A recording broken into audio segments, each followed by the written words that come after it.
ગુરુ બ્રહ્મા ગુરુ વિષ્ણુ ગુરુદેવો મહેશ્વર ગુરુ સાક્ષાત પરબ્રહ્મ તસ્મૈ શ્રી ગુરુદેવ નમઃ. આ શ્લોક બોલવા માટે નથી, આ શ્લોક જીવનમાં ઉતારવાનો આવ્યો. ગુરુ બ્રહ્મા, બ્રહ્માનું કાર્ય છે જગતની ઉત્પત્તિ કરવાનું, પણ મારા માટે મારો સદગુરુ મારો બ્રહ્મા છે, મારા અંદર જ્ઞાનની ઉત્પત્તિ કરી, મને નવો જન્મ આપ્યો. એટલે મારો સદગુરુ છે એ મારા માટે બ્રહ્મા છે. ગુરુ બ્રહ્મા ગુરુ વિષ્ણુ, વિષ્ણુનું કાર્ય છે પાલન પોષણ કરવાનું જગતના જીવોનું.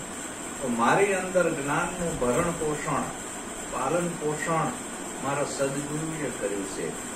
મારો સદગુરુ મારા માટે વિષ્ણુ છે. ગુરુ બ્રહ્મા ગુરુ વિષ્ણુ ગુરુદેવો મહેશ્વર, મહેશ્વરનું કામ છે સંહાર કરવાનું.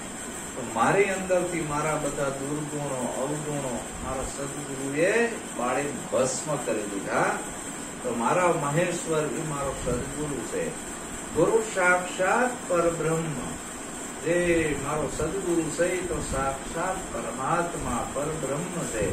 તસ્મૈ શ્રી ગુરુદેવ નમઃ. ગુરુથી મોટો આ દુનિયામાં મારા માટે કોઈ નથી. ધ્યાન મૂલમ ગુરુ મૂર્તિ, ધ્યાન હું કોનું ધરું? ઘણી મૂર્તિઓનું ધર્યું, પણ એ મૂર્તિથી મારું કલ્યાણ ના થયું. તો મારો સદગુરુ છે એ મારા ધ્યાનની અંદર, મારી સુરતામાં, મારા લક્ષ્યની અંદર ધ્યાન મૂલમ ગુરુ મૂર્તિ, પૂજા મૂલમ ગુરુ પદમ. ઘણાના મેં ચરણ પગલા કરાયા મારા ઘરે, પણ એનાથી મારું કલ્યાણ ના થયું. પણ પૂજવા યોગ્ય હોય તો મારા ગુરુના ચરણની રજ હું માથે ચડાવું છું. મંત્ર મૂલમ ગુરુ વાક્યમ, કોઈ મંત્ર કે આરાધ મારા ગુરુએ નથી આપે, પણ મારા ગુરુના જે શબ્દો છે, મારા ગુરુનો જે આદેશ છે, દરેક શબ્દો છે એ મારા માટે મંત્ર છે. એ પ્રમાણે મારું જીવન જીવવાનું હોય. મંત્ર મૂલમ ગુરુ વાક્ય, મોક્ષ મૂલમ ગુરુ કૃપા.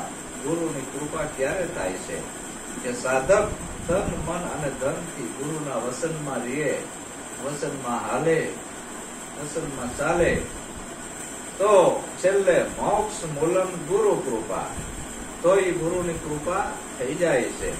આવું આ શ્લોક કહેવાને છે. એટલે સદગુરુનો મહિમા આદિ અનાદિ કાળથી ચાલતો આવે છે, ચાલશે. આ સદગુરુનો દેશ છે, અને સદગુરુ મહારાજ આપણા તારણહાર છે. તો આનો સદગુરુને લાખ લાખ વંદન છે. બોલો સત